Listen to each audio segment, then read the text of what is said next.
প্রিয় শিক্ষার্থী, আশা করি তোমরা সকলেই ভালো আছো।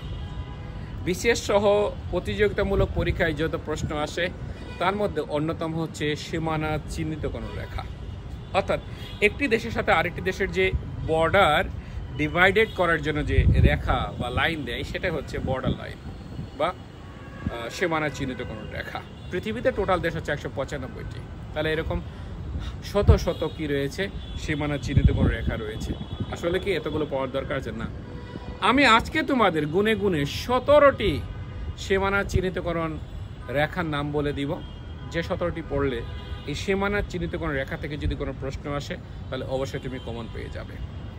তুমি পড়বে, দেখো কি কি: red clip line, line of control, line of actual control, McMahon line, Durand line. পড়বে তুমি blue line, purple line, military demarcation line. পড়বে তুমি রাফা ক্রসিং। পড়বে তুমি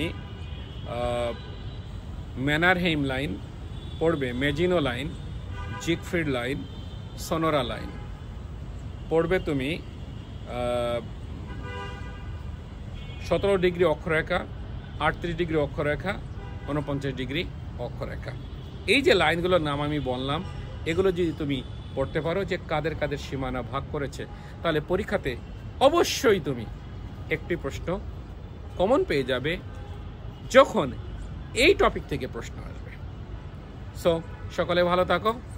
বিস্তারিত আলোচনা আমার ক্লাসে হয়ে থাকে, তুমি চাইলে আমার ক্লাসে জয়েন করতে পারো। আল্লাহ হাফিজ।